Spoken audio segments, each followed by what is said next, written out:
The fine arrived on a Tuesday afternoon, tucked inside my mailbox like a ticking time bomb I never saw coming. And when I opened the envelope to see a bill for $500 over my generator placement, I knew my peaceful life in Meadowbrook Estates was about to become a nightmare. My name is David Kowalski, and I have lived in this planned community in suburban Charlotte, North Carolina for the past 3 years. The house is a modest 3-bedroom colonial with vinyl siding and a decent backyard where my golden retriever Cooper loves to chase squirrels. Everything was fine until hurricane season hit hard this year, knocking out power across our neighborhood for nearly a week. After sitting in the dark for 3 miserable nights, I finally drove to Home Depot and bought a portable generator, the kind you wheel around on built-in handles. Nothing fancy, nothing permanent, just a Generac GP 6500 that could keep my fridge running and charge our phones when the next storm rolled through. I set it up on the side of my house, about 3 feet from the wall, making sure it was on a level patch of concrete I had poured specifically for this purpose. The generator sat there quietly for 2 weeks before the letter arrived. According to the Meadowbrook Estates Homeowners Association, I was in violation of Section 7.3 of the Community Guidelines, which stated that all generators must be placed at least 10 feet from any structure. The fine was immediate, with an additional $50 per day if I did not move it within 72 hours. I read the letter 3 times, my confusion turning to anger with each pass. This was not a permanent installation. The generator was not bolted down, not connected to my electrical panel, not even hooked up to a natural gas line. It was a portable unit that I wheeled out when needed and rolled back into my garage when finished. The idea that setback rules, which were clearly written for permanent structures and installations, would apply to a piece of mobile equipment seemed absurd. The following morning, I called the HOA management office. A receptionist named Paula answered with practiced cheerfulness that immediately grated on my nerves. I explained my situation, keeping my tone as level as possible, but she simply repeated what the letter had stated. When I pressed her about the temporary nature of my generator, she put me on hold for nearly 10 minutes before coming back to tell me that Mrs. Patricia Henderson, the HOA president, would need to address my concerns at the next board meeting. "When is that?" I asked. 3 weeks from Thursday." 3 weeks? I'm getting fined $50 a day starting Friday. That's over $1,000 before I can even talk to someone. Paula's voice remained annoyingly calm. "You can always move the generator to comply with the regulations, Mr. Kowalski. It's a portable generator. The setback rules are for permanent structures. The board has interpreted the rules to include all generators, regardless of installation type. If you have concerns about the interpretation, you'll need to bring them to the board meeting." I hung up before saying something I would regret. Cooper wandered over and rested his head on my knee, sensing my frustration. I scratched behind his ears and stared at the letter on my kitchen table, wondering how something so simple had become so complicated. That afternoon, I decided to do some research. I pulled out my copy of the HOA covenant, conditions and restrictions, the thick document I had foolishly only skimmed when buying the house. Section 7.3 was indeed about generators, but the language was specifically tied to permanent installations. The exact wording stated, "All permanent generator installations must maintain a minimum setback of 10 feet from the primary structure and 5 feet from property lines." The word permanent appeared twice in the same sentence. I grabbed my laptop and started searching for North Carolina HOA law. What I found was enlightening. While HOAs had broad authority to enforce their rules, those rules still had to be reasonable and applied consistently. More importantly, temporary structures and equipment were typically exempt from many architectural and placement restrictions, precisely because they were not permanent modifications to the property. Armed with this information, I drafted a formal response to the HOA. I cited the specific language in their own documents, pointed out that my generator was portable and temporary, and requested that the fine be waived. I hand-delivered the letter to the management office the next day, getting a time-stamped receipt from Paula to prove I had submitted it within the 72-hour window. 2 days later, I received a phone call from Patricia Henderson herself. Her voice had that particular quality that certain middle-aged women perfect over years of committee meetings and book clubs, a tone that manages to sound both sweet and condescending at the same time. "Mr. Kowalski, I received your letter about the generator situation. Good. Then you can see that the rules clearly state permanent installations. I can see that you have an interpretation of the rules. However, the board's responsibility is to maintain the aesthetic standards and safety of our community. Your generator is visible from the street and does not meet our setback requirements. It's 3 feet from my house. If there were a safety issue, the manufacturer wouldn't have approved that distance in their specifications. Mr. Kowalski, I understand you're upset, but rules are rules. If we make exceptions for you, we'll have to make exceptions for everyone. I'm not asking for an exception. I'm asking you to read your own rules correctly. They don't apply to temporary equipment." Patricia's voice tightened. "The generator has been sitting in the same place for 2 weeks. That hardly seems temporary. It's portable equipment. I use it when the power goes out. Just because it's not in use constantly doesn't make it a permanent structure. The board has made its decision. The fine stands. You can appeal at the next meeting if you wish, which is 3 weeks away, during which time you'll charge me $50 per day. That's your choice to make, Mr. Kowalski. Move the generator into compliance or pay the fine while you wait for your appeal. Have a nice day." She hung up before I could respond. I stood in my kitchen, phone still pressed to my ear, listening to the dial tone and feeling my blood pressure spike. Cooper looked up at me with concerned brown eyes. I put the phone down and took a deep breath, trying to figure out my next move. The reasonable thing would have been to just move the generator. 10 feet from the house instead of 3, problem solved. But something about Patricia's dismissive attitude, the way she had twisted clear language to suit her interpretation, made me dig in my heels. This was not about the generator anymore. It was about principle. That weekend, I drove around the neighborhood, really looking at it for the first time since moving in. I had always been too busy with work and life to pay much attention to what my neighbors were doing. What I found was enlightening. 3 houses down, the Martins had a portable basketball hoop set up in their driveway, less than 2 feet from their garage. The Chens on the corner had a pop-up canopy tent in their backyard that had been there for at least a month, maybe longer. Mrs. Rodriguez had a portable fire pit on her patio, sitting maybe 18 inches from her house. I took photos of everything, making sure to capture the proximity to structures. If Patricia wanted to play the rules or rules game, I would show her just how selectively these rules were being enforced. But as I was photographing Mrs. Rodriguez's fire pit, she came out onto her patio. "David, what are you doing?" I lowered my phone, feeling awkward. Maria Rodriguez was in her 60s, a retired teacher who had always been friendly in a neighborly but distant way. "Sorry, Maria. I'm having an issue with the HOA and I'm documenting some things."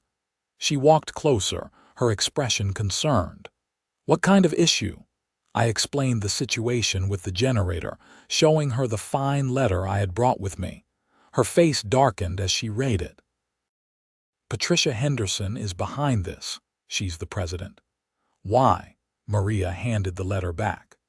That woman has been a thorn in everyone's side since she got elected 2 years ago. She fined us $300 last year because our Christmas lights were up until January 5th. She said they had to be down by New Year's Day. That seems excessive. Everything is excessive with Patricia. She walks around with a clipboard looking for violations. My advice, fight it. She backs down when people push back hard enough, but only if you really push. I thanked Maria and continued my documentation. By the end of the day, I had photographs of 17 different violations of various HOA rules throughout the neighborhood, none of which seemed to have resulted in fines or enforcement actions. Monday morning, I took a personal day from my job as an IT consultant and drove to the main branch of the Charlotte-Mecklenburg Library. I needed to understand my legal options better than Google could provide. After 2 hours working with a reference librarian, I had copies of several North Carolina court cases involving HOA disputes. What became clear was that courts consistently ruled against HOAs that applied rules inconsistently or expanded the scope of written regulations beyond their plain language. I also learned about something called a demand for hearing, which was separate from the regular board meeting. Under North Carolina law, homeowners had the right to request a formal hearing on any fine or enforcement action, and the HOA had to provide it within a reasonable time frame. I drafted the demand letter that afternoon, once again citing specific statutes and case law, and delivered it to the management office with Paula's time-stamped signature as proof. This time, the response came faster. 2 days later, I received a certified letter informing me that my hearing was scheduled for the following Tuesday at 7 in the evening at the community clubhouse. The letter also informed me that the daily fines were suspended pending the hearing outcome, which I considered a small victory. I spent the next several days preparing my case like I was going to trial. I printed out the relevant pages from the HOA documents, highlighting the word permanent in yellow. I created a presentation showing the photos of other violations in the neighborhood. I pulled up the manufacturer specifications for my generator, showing the recommended placement distances. I even found the North Carolina Building Code regulations for temporary power equipment, which had no setback requirements for portable generators under 10 kilowatts. The night before the hearing, my girlfriend Sarah Andrews came over with dinner. She worked as a paralegal at a family law firm downtown, and while HOA disputes were not her area of expertise, she had good instincts about these things. "You're really going all in on this, aren't you?" she asked as we ate Thai food at my kitchen table, my printed materials spread out around us. $500 plus whatever daily fines they'll try to retroactively apply if they win. Yes, I'm going all in. Sarah picked up one of my photo printouts, showing the Chen's canopy tent. "You're going to make enemies in the neighborhood if you throw everyone else under the bus. I'm not trying to get them fined. I'm showing that the HOA doesn't actually care about enforcement until they decide they care about enforcement. It's selective and arbitrary. It's also petty." I put down my fork. Is it petty to expect a homeowners association to follow its own rules? No, but is this really the hill you want to die on? It's a generator, David. Just move it back 7 feet and be done with it. And what about next time? What happens when Patricia decides she doesn't like the color of my front door, or my mailbox is 2 inches too tall, or whatever random thing she fixates on next? I moved here because I wanted a nice, quiet place to live, not to deal with someone on a power trip. Sarah reached across the table and squeezed my hand. "I get it. I do. Just be prepared for this to get ugly, People like Patricia don't back down gracefully. She was right, of course, but I was already too committed to turn back. Tuesday evening arrived with unseasonably warm weather for late October. I drove to the clubhouse with my presentation materials in a leather portfolio Sarah had lent me, trying to project more confidence than I felt. The clubhouse was a single-story brick building near the neighborhood entrance, with a meeting room that could hold maybe 50 people. When I arrived at 6:45, Patricia Henderson was already there, sitting at a table at the front of the room with 2 other board members. Patricia was exactly what you would expect. Mid-50s, blonde hair styled in that specific suburban mom way that required both time and money to maintain, wearing a cream-colored blazer over a floral blouse. She looked up when I entered, her smile tight and professional. "Mr. Kowalski. Thank you for being punctual." I nodded and took a seat in the front row. The other 2 board members were Jim Fletcher, a retired accountant who always seemed half asleep, and Karen Whitmore, a tense woman in her 40s who ran a local real estate agency. I should have known there would be a Karen involved somehow. A few other residents filtered in over the next 15 minutes. Maria Rodriguez came and sat next to me, whispering "good luck" as she settled in. I was surprised to see about a dozen other people show up, most of whom I only knew by sight. Apparently word had gotten around that someone was challenging Patricia, and people wanted to watch. At precisely 7, Patricia called the meeting to order. She had a gavel, which she used with more force than necessary, and the sharp crack made several people jump. "We are here to address the appeal of David Kowalski regarding a fine issued for generator placement in violation of community standards. Mr. Kowalski, you have 20 minutes to present your case." I stood and walked to the front, setting up my laptop to connect to the projector mounted on the ceiling. Patricia watched with barely concealed annoyance as I arranged my materials. When I was ready, I faced the room. "Thank you for hearing my appeal. On September 28th, I received a fine for $500 because my portable generator was placed 3 feet from my house instead of 10 feet. The HOA cited Section 7.3 of the Community Guidelines as the basis for this fine." I clicked to my first slide, showing the exact text from the guidelines with the word "permanent" highlighted. As you can see, Section 7.3 specifically addresses permanent generator installations. The rule mentions permanent installations twice in the same sentence. My generator is not a permanent installation. It's a portable unit that I move as needed. Patricia leaned forward. "Mr. Kowalski, can you move the generator?" "Yes, it has wheels." "And can you move it right now, tonight, after this meeting?" "Technically, yes, but that's not the point." "That's exactly the point. If the generator can be moved, then you can move it into compliance with the 10-foot setback."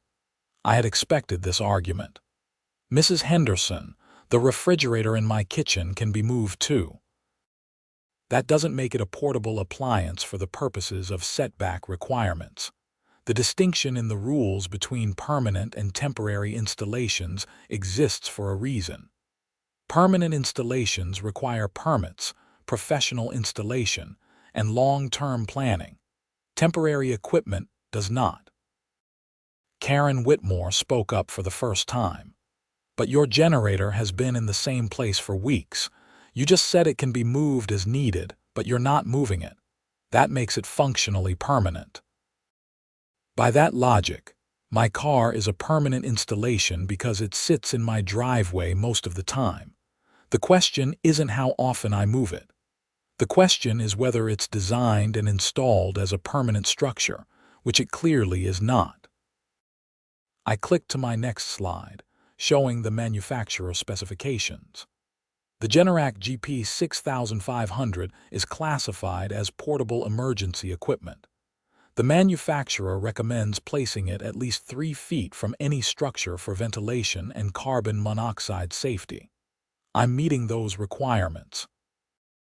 The 10-foot setback in your rules was written for permanent generators, which are typically larger, louder, and run on natural gas lines that require professional installation. Patricia's expression had gone from annoyed to actively hostile. Mr. Kowalski, are you suggesting that this board doesn't understand its own rules? I'm suggesting that the rules are being misapplied in my case. And I suppose you have legal expertise to back up that claim. I clicked to my next slide, showing excerpts from 3 North Carolina court cases. Actually, yes, North Carolina courts have consistently held that HOA rules must be applied according to their plain language. In Williams v. South Park HOA, the court ruled that expanding the scope of a regulation beyond its written terms constitutes arbitrary enforcement.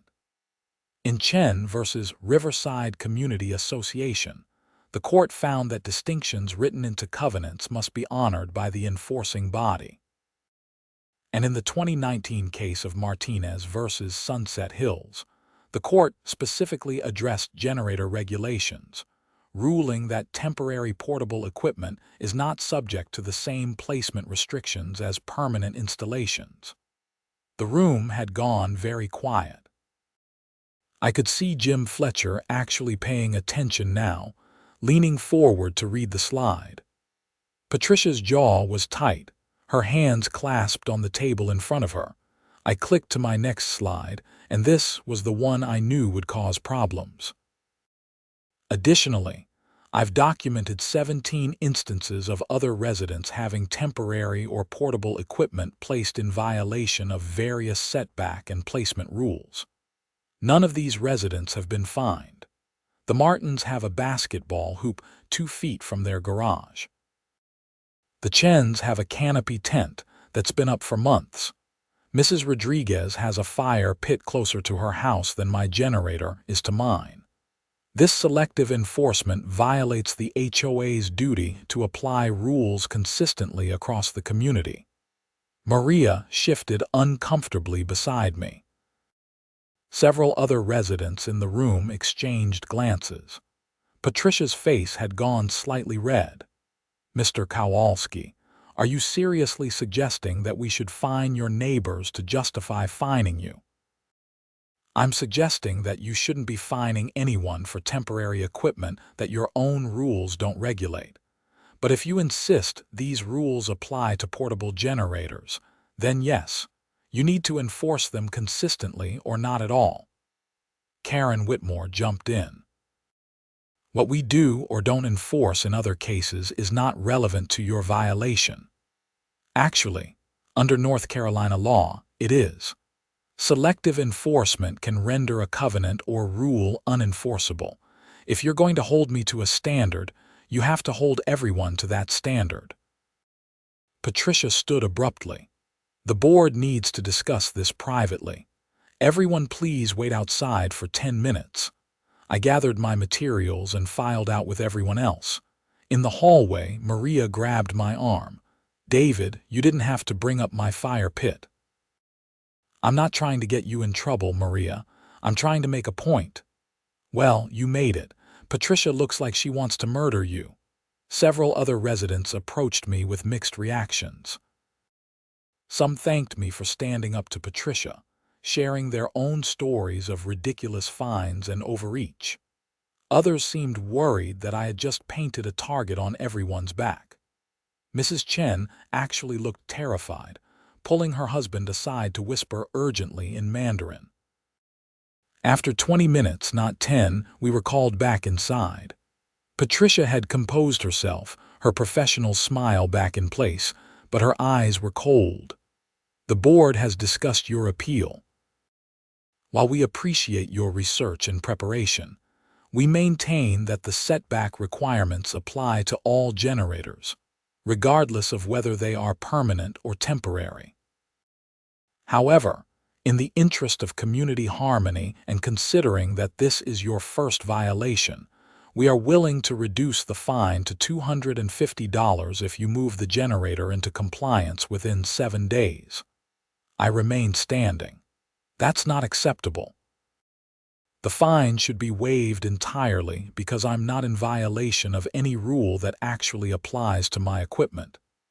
Then the original fine stands, Mr. Kowalski. This hearing is concluded. She banged her gavel. I felt the anger rise in my chest, but I kept my voice level.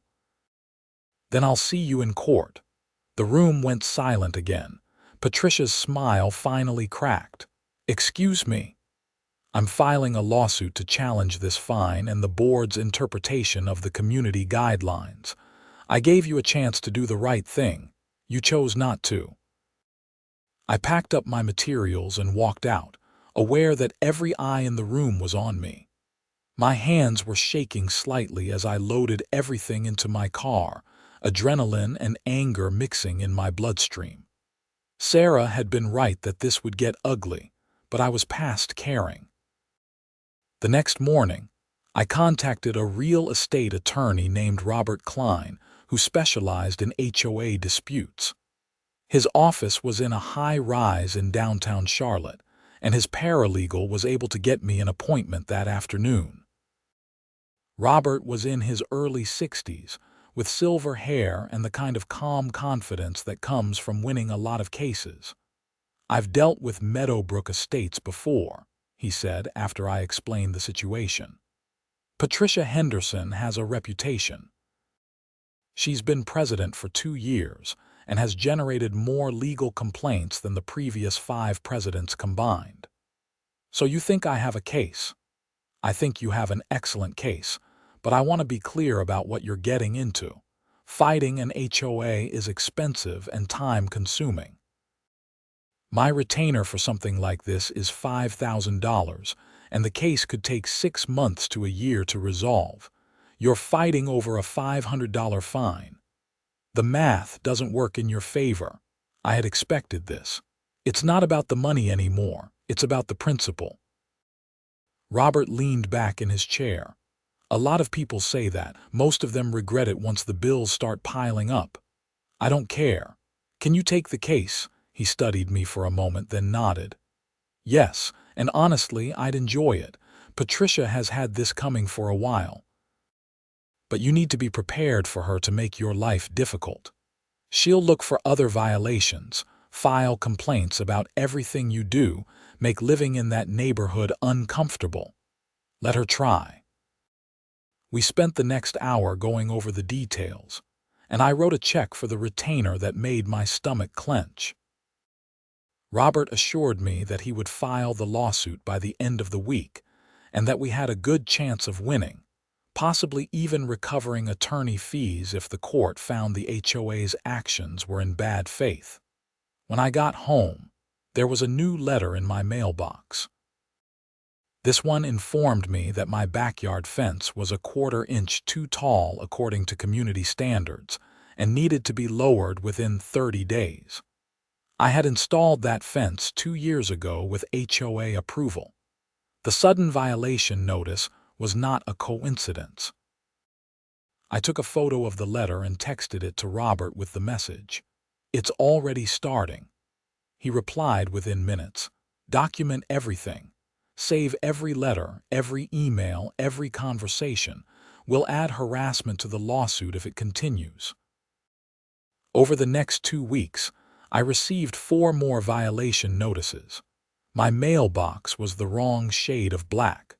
My lawn had weeds in the southeast corner. My trash cans were visible from the street on a non-collection day because I had brought them in late.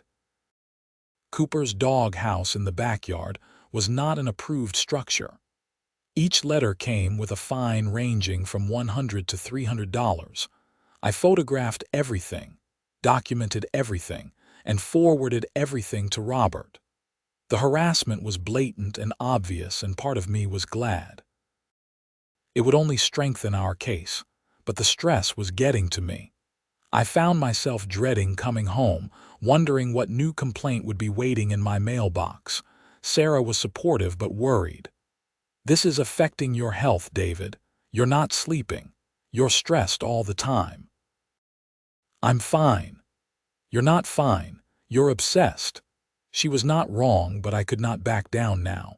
Robert filed the lawsuit in early November, naming the HOA and Patricia Henderson personally as defendants. The lawsuit alleged misapplication of community rules, selective enforcement, and harassment. We asked for the fine to be waived, for attorney fees to be covered, and for an injunction preventing the HOA from filing frivolous violation notices. The lawsuit hit the neighborhood like a bomb. Within days, everyone knew. I started getting approached by other residents, some supportive, some angry. A few people admitted they had been thinking about taking legal action themselves but had been too afraid.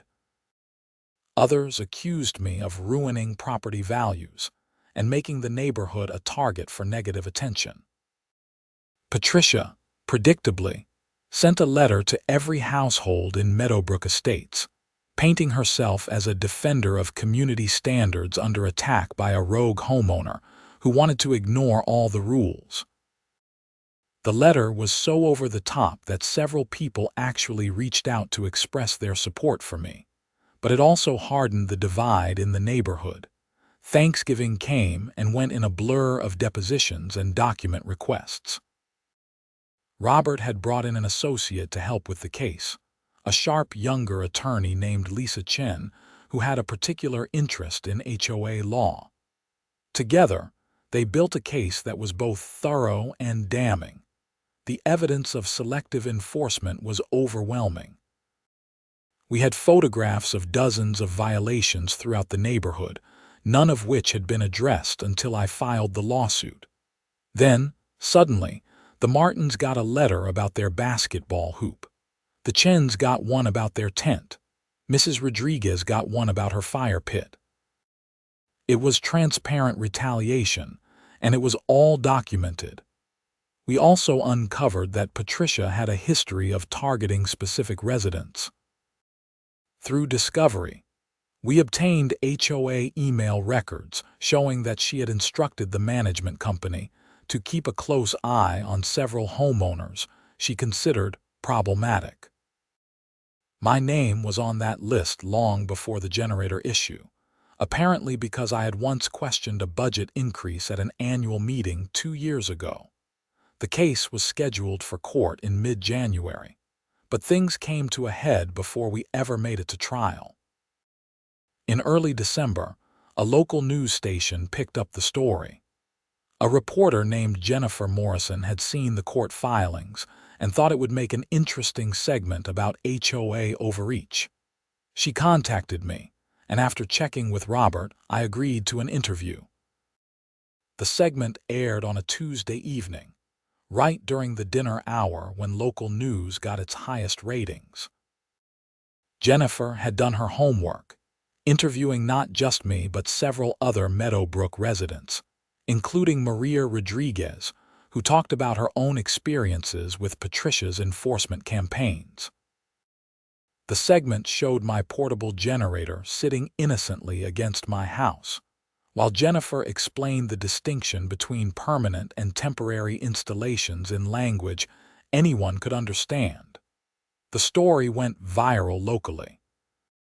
By Wednesday morning, it had been picked up by other news stations and was trending on local social media. The comments were overwhelmingly in my favor, with hundreds of people sharing their own HOA horror stories. A few national news outlets even reached out, though I declined those interviews on Robert's advice. The publicity was devastating for Patricia. By Friday, a petition was circulating in Meadowbrook Estates calling for her resignation as HOA president. More than half the residents signed it within 3 days. The management company started getting bombarded with calls from homeowners demanding answers about selective enforcement and retaliatory fines. On December 15th, I received a phone call from Robert. They want to settle. What are the terms? They'll waive all fines against you, past and present. They'll pay our attorney fees in full.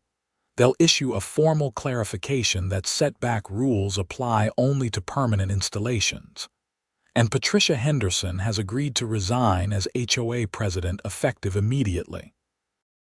I sat down heavily in my kitchen chair. Cooper wandered over, sensing the shift in my mood. They're really giving us everything. The publicity killed them. Half the neighborhood wants her gone, and they're terrified of going to trial with this much media attention. They also know they'll lose. Our case is airtight.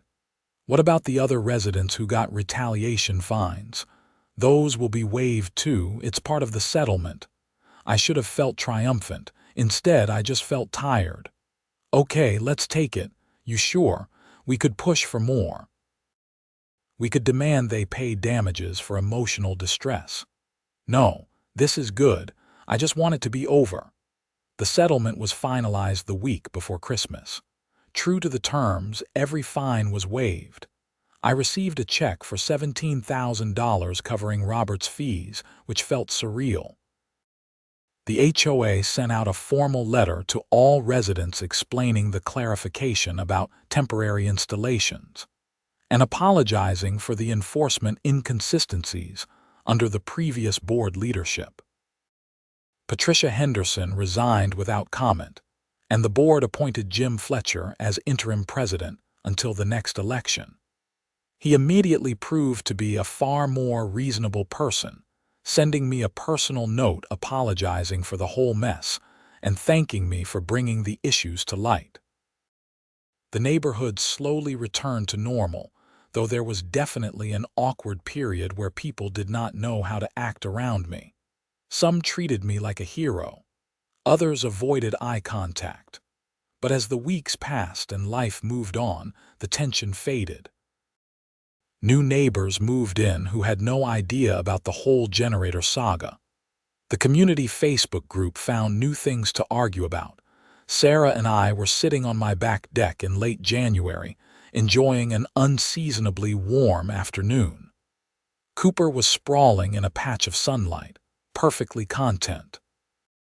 My generator sat exactly where it had always been, 3 feet from my house, and there was not a damn thing anyone could say about it. Was it worth it? Sarah asked. I thought about the stress, the money, the months of anger and frustration. I thought about the divided neighborhood and the awkward encounters at the mailbox. But I also thought about the dozens of fines that had been waived, not just mine but everyone else's. I thought about the rule clarification that would protect future residents from similar overreach. I thought about Patricia Henderson no longer having the power to harass people on a whim. Yeah, I said, it was worth it. Sarah smiled and squeezed my hand. You're stubborn, you know that. I prefer principled. Keep telling yourself that. We sat in comfortable silence, watching Cooper chase a butterfly across the yard. My phone buzzed with an email notification. It was from Jim Fletcher, asking if I would consider joining the HOA board for the upcoming term.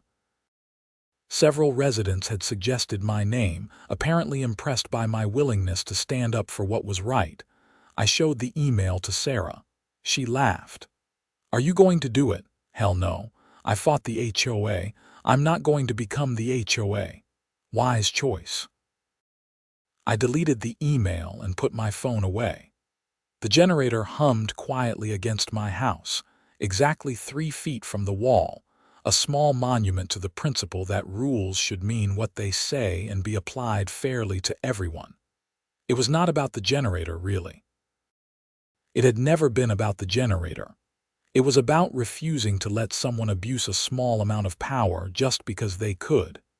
In March, I ran into Patricia Henderson at a Starbucks near South Park. She was with a friend, both of them in workout clothes, apparently heading to or from a yoga class. For a moment, we both froze, caught in that awkward space of seeing someone you'd rather not see. Then she looked away, pointedly ignoring me as she ordered her latte. I did not care. I got my coffee and left, and by the time I reached my car, I had already forgotten the encounter. Patricia Henderson was no longer my problem. She was no longer anyone's problem at Meadowbrook Estates, and that was the point. Life continued its normal rhythm. Work projects came and went. Sarah and I talked about moving in together. Cooper got older and lazier, preferring to sleep in sunbeams rather than chase squirrels. The generator sat unused for months at a time, waiting for the next storm. When hurricane season rolled around again in June, we got hit with a strong system that knocked out power for 2 days. I wheeled the generator out, fired it up, and it ran like a champ, keeping my fridge cold and my phone charged. Several neighbors came by to ask about it, considering buying their own after seeing how useful mine had been. I gave them all the same advice: buy a good portable unit, keep it maintained, and don't let anyone tell you it's a permanent installation. The HOA, under Jim Fletcher's steady and reasonable leadership, functioned the way an HOA should. They maintained common areas, organized neighborhood events, and enforced rules consistently and fairly. Violations were addressed with friendly reminders before fines. Disputes were resolved through conversation rather than threats. It was almost boring in how normal it all was, and that was exactly what everyone wanted. In August, there was an election for a new HOA board. Jim Fletcher ran for president and won easily. 2 other reasonable, level-headed residents joined the board. No one even considered inviting Patricia back, though technically she would have been eligible to run. The last I heard, she had moved to a different neighborhood in South Charlotte, probably already compiling a list of violations to report to that HOA. Sarah and I did eventually move in together, though we kept my house in Meadowbrook Estates as a rental property. My tenant was a young couple with a baby, and the first thing I told them during the lease signing was the story of the generator fight. They laughed, thinking I was exaggerating, but I showed them the news clips online. The husband, whose name was Marcus, grinned and said, "Good to know you've got our back if the HOA gives us trouble." "They won't," I assured him. "Not anymore." Years later, people in the neighborhood still occasionally brought up the generator incident, usually with a mixture of amusement and appreciation. It had become a kind of legend in Meadowbrook Estates, the story of the guy who took on the HOA over 3 feet of setback and won. New residents heard the tale and felt reassured that someone had fought back against overreach and established precedent for reasonable enforcement. The portable Generac GP 6500 is still there, in the same spot against the house where I originally placed it. Marcus and his family use it when needed, just as I did. It sits 3 feet from the wall, well within manufacturer specifications, and in full compliance with HOA rules properly understood. Sometimes I drive by the old house, checking on the property and making sure everything is in good shape. I always glance at the generator, and I always smile. It was never really about the placement of a piece of equipment. It was about standing up to someone who had confused authority with power, who had mistaken her position for permission to harass and bully people. The $500 fine that started it all seems absurd now, a tiny spark that lit a much larger fire. But that is how these things work. Small injustices pile up until someone finally says enough and pushes back. I just happened to be the one who was stubborn enough, or maybe crazy enough, to follow through. Looking back, I would not change anything. Yes, it was stressful. Yes, it consumed months of my life. Yes, it cost money and emotional energy that I could have spent on better things. But it also made a real difference for real people. Every homeowner who did not get hit with a frivolous fine, every resident who felt safer knowing the rules would be enforced fairly, every future family who would move into Meadowbrook Estates and experience a functional, reasonable HOA instead of a dysfunctional, hostile one. They all benefited from that fight. And honestly, there was something deeply satisfying about proving that you do not have to just accept it when someone in authority tells you something that is clearly wrong. You can push back. You can fight. You can win. It is not easy and it is not fun, but it is possible. The portable generator still sits there today, 3 feet from the house, temporary and mobile and completely legal. It is a quiet reminder that rules should mean what they say, that power should be exercised fairly, and that sometimes the right thing to do is to refuse to back down, no matter how much easier it would be to just move the damn generator 10 feet to the left. I never did join the HOA board, despite several more requests over the years. That was never what I wanted. I just wanted to live in my house, keep my generator where it made sense, and be left alone to live my life. It should not have been that complicated, but Patricia Henderson had made it complicated, and so I had made it expensive for her. The last time I heard anything about Patricia was through Maria Rodriguez, who still lived in the neighborhood and kept up with local gossip. Apparently, Patricia had tried to join the HOA board in her new neighborhood, and had been politely but firmly rejected after several residents looked her up online and found the news coverage of the Meadowbrook incident.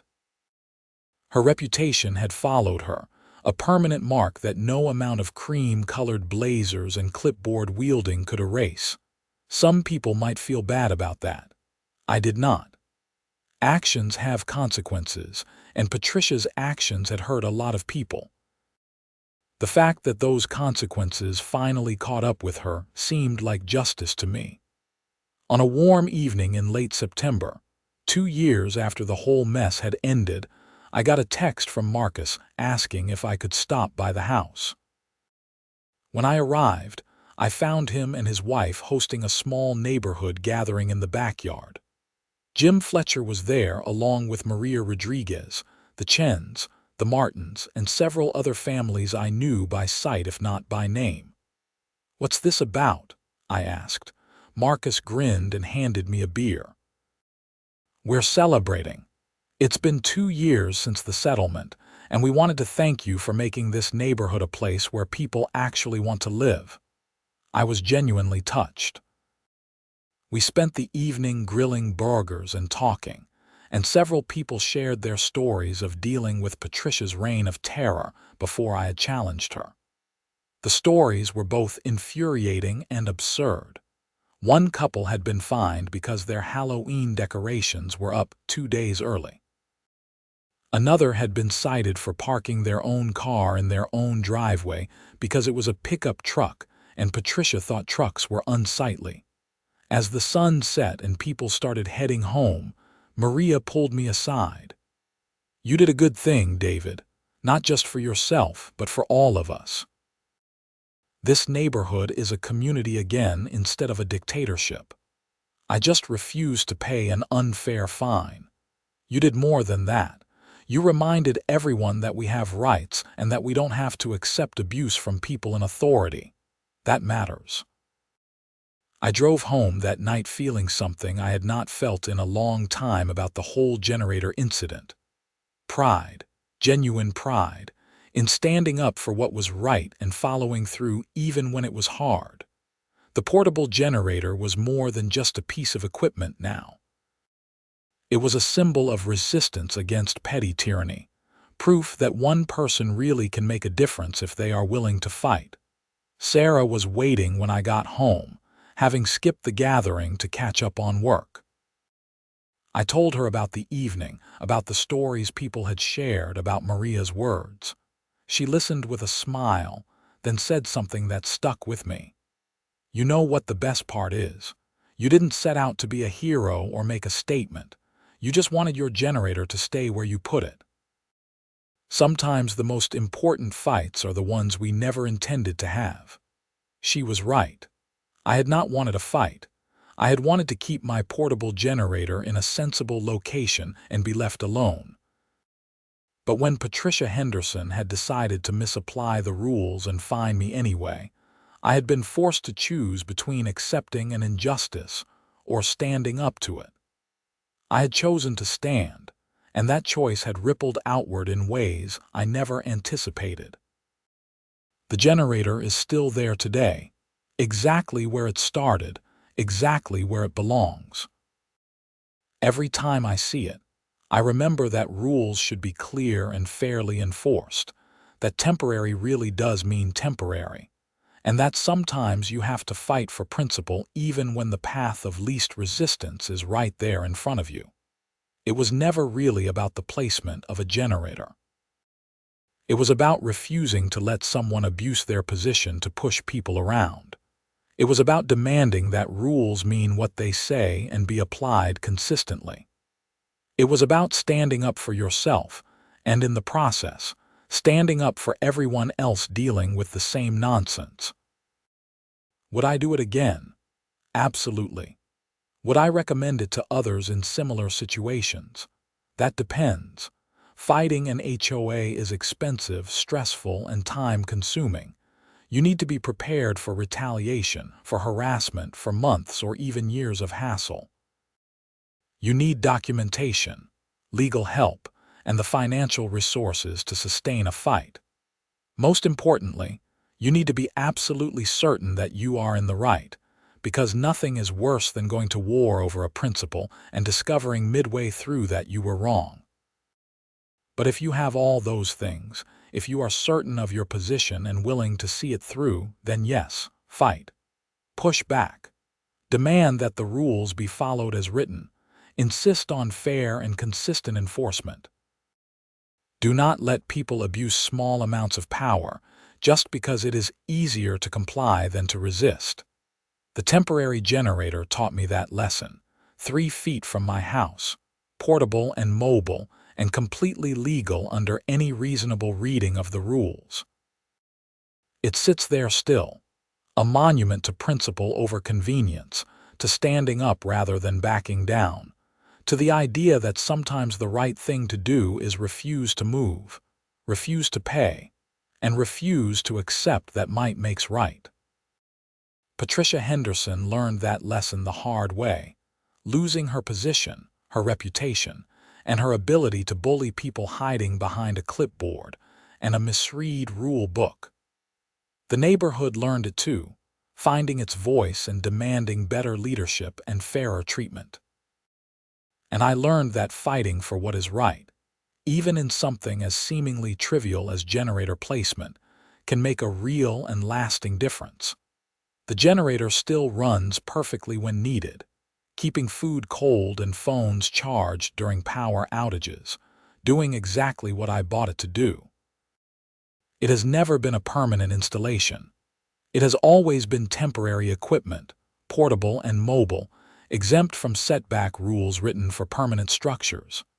That was true when I first placed it 3 feet from my house, and it remains true today.